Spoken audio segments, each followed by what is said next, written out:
repeat performances. Back then, everybody had a full-time job.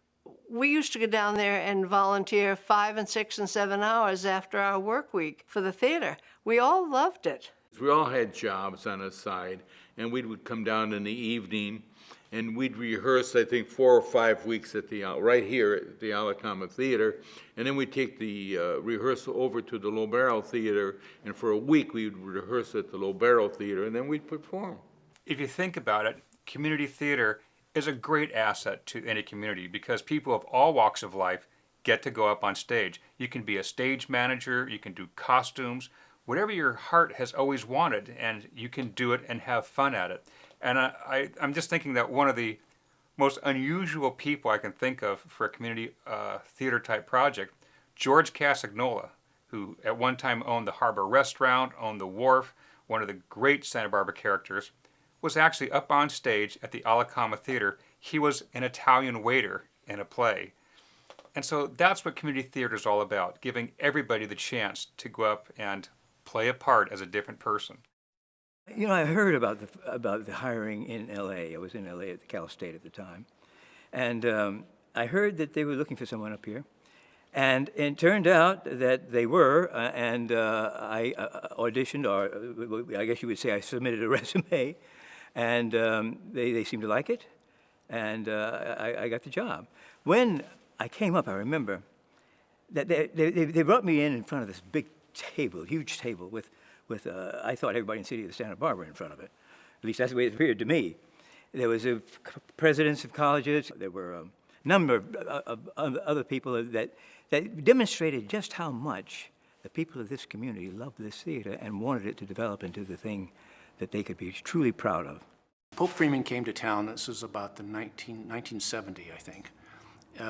Frank had just retired, although he was still in town. And everybody just wanted to meet this guy. We hadn't heard too much about him. We knew he was a PhD from Tulane, and we knew he'd been teaching at Cal State Los Angeles, but we didn't know anything about him. We didn't know about his family or anything like so. And we were all still pretty young. And we took to this guy like moss on a rock. I learned so much just at the feet of Pope Freeman to take my time, to really listen, and to really engage with my fellow actors. I learned a lot of that from him. He had, I don't know if you maybe call it a certain wisdom about him that immediately you were just drawn to. And so this is somebody, you know, when he was in a pedagogical mode, either as a teacher or as a director, you just, you believed him. You just surrendered to his direction. And that's what you, at least for me as an actor, what we really look for in a director is somebody that you just really trust. And top billing. Oh, well, there's no business like show business. There's no business like business. Yeah, right.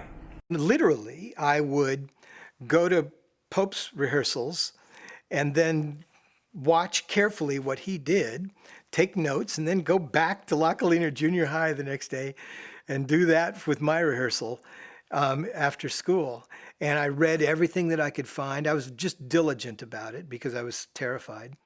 Well, what we wanted to do was to put together, using the college's example of always striving for excellence, a theater program that would include professional actors, community actors, and also, of course, students.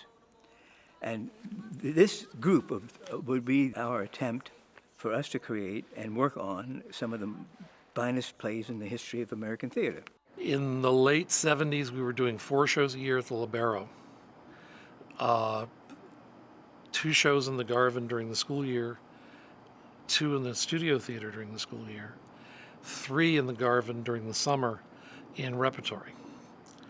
And then I had an alternative theater program that was down at the Alacama, doing small experimental pieces. Alacama grew out of from Frank Fowler, that Pope took it over, and it was a part of adult education. And there was a Santa Barbara City College theater arts program that was going on over here. Alacama performed primarily at the Lobero in those days. and occasionally at the Alacama Theater, where the ensemble is now. The involvement with the community, particularly since Alacama started as a community theater, was huge. We had a fairly sizable season ticket list, and that bled over as the two programs started to merge, and the quality and scope of the productions that were being done by the college grew. That's the exciting thing about this theater, is that it's open to the community. It's open and available. I feel that they own this theater, that this is their place, and this is a place where they want to go and be and support. And we've been lucky to have that support, and we've been delighted to have that support. It has meant that we've gotten through many a dark day, but yet there's always a sun shining somewhere. Garvin opened in the fall of 1977, and the first show was Cabaret. It was a joint production between the music and the theater arts department. They provided the pit orchestra, they provided the choral direction. Kay Fulton, who was then the dance teacher at the college, provided the choreography. Max Whitaker directed it. And it was a major, major event. Cabaret was designed to show off the building and to show off the Garvin Theater and what it was capable of doing. And it was, in 1977, very much a state-of-the-art kind of facility. On my first day of the beginning acting class that I took here, one of the first things that we did was we all joined hands and snaked through the theater complex, came in through the shop, and out onto the Garvin stage. And then when you get out on the stage, there's this sea of 400 or so orange seats. And the rise in the Garvin for the audience is really quite nice. It's very audience friendly. So when you get out there on the stage, you can just see the sea of orange out there. And it's fantastic to be up there on that stage. And so that very first day when we did that, it was like, that set a bar for me. I want to be in here. The acoustics are incredible. You can stage whisper and they can hear you. You can take small moments. You can take gigantic moments. You can play a slapstick. You can play a really soft moment. You can die and just hold them in the palms of your hands because it's almost like they're enveloped around you. I couldn't even ask or tell you or Jim not to do something again. You mean Jim and me wouldn't have to mind you anymore? That's about right. Why? Because I could never ask you to mind me again. Scout, every lawyer has one case in his lifetime that affects him personally. This one's mine, I guess. I think the largest thing that has always intrigued me about working in the theater, particularly as a designer, is it's a constant process of learning. Every production is a research project. Every production I learn things I never knew before. Every production I'm studying things I never would have studied if I wasn't doing the production. The magic of theater is a kind of transcendence.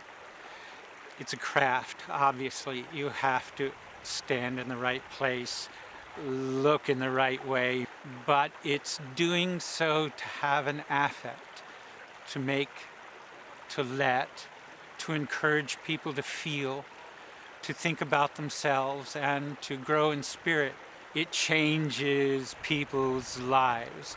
And how do you get to that point when you begin with craft? Walter, I'd say our bill is just about settled. Put in a lot of time, Mr. Finch. Well, let's see now. You take it further and further and further until something almost inexplicable happens, until that love happens, until you begin to share a spiritual bond with the people you work with the audience who come to see it, who are helping you to create the moment, to take the author's message and to share it through spirit, through mind, through body, through craft, until some communion happens. And when that communion happens, there's art. And when art happens, everybody involved is changed. I always think of directing a play as like painting a moving picture. It just keeps changing, and you keep creating different things. That you look at ink scratchings, and somehow things are generated for you, both visually, auditorily, and most important, passionately. But what it is a way to be involved in life-size art. Or larger than life art. So every show for me is a three-dimensional painting. It's a moment, it happens, it lives and breathes for a while, and then it goes away, and then I create another big piece of artwork. So that's what it is for me.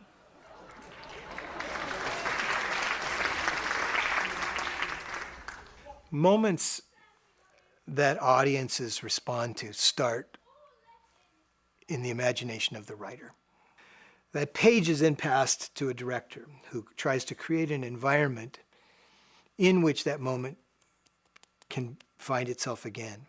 When an audience watches a play, they kind of think it's just all happens, but it doesn't. And figuring out the positioning of the actors, who should be where in relation to who, has to tell the story. What you've got are a series of moments, and you can stop them and start them and stop them and start them. And some moments are more important than others. And so what we want to do is identify what those moments are. What are the moments? How can we get to those moments as cleanly and as efficiently as we can? And then once we get to them, how can we hang on to them as long as we can? Hold, good. Now, you need to hold something up at the top. Emotion has to come out of the action.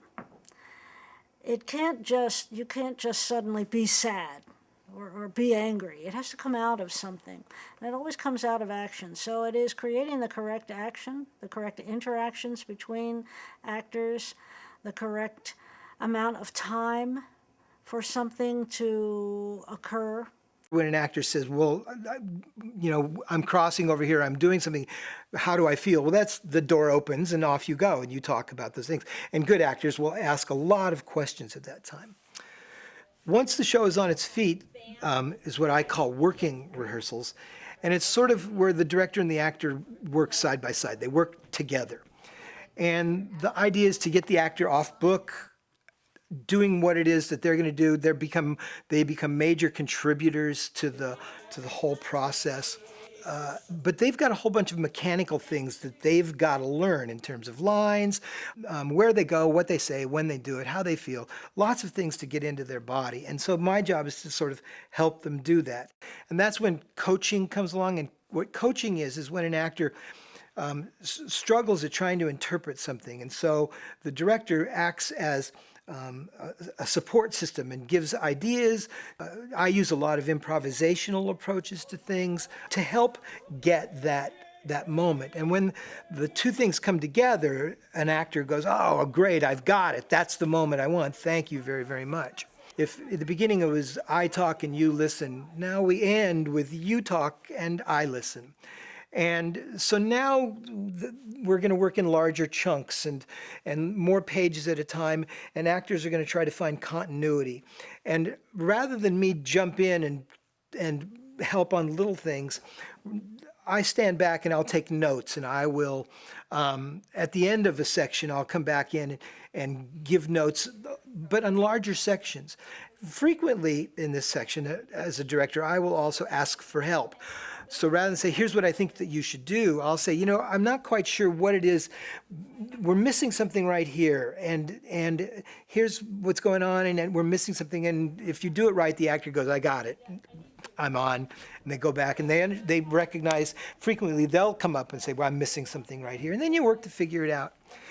Then from there you go to technical rehearsals, and everything sort of goes back, and you figure out all of your lights and sound and props and scenery and all of those kinds of things. Let's move on to scene 6. So end of this scene, places? Place for the end of the scene. Lighting is sublime in its effect on us. It affects people all the time. We're born with a fear of the dark, most of us. We see a bright sunny day and we feel better. We feel a gloomy day and we feel gloomy. So some of our reactions to light are keyed into just our life experiences. So it's really a matter of finding the life experience you can trigger for the audience that will get them into a certain frame of mood. In the middle of a moment in the play, maybe revealing another moment that the audience wasn't aware of before.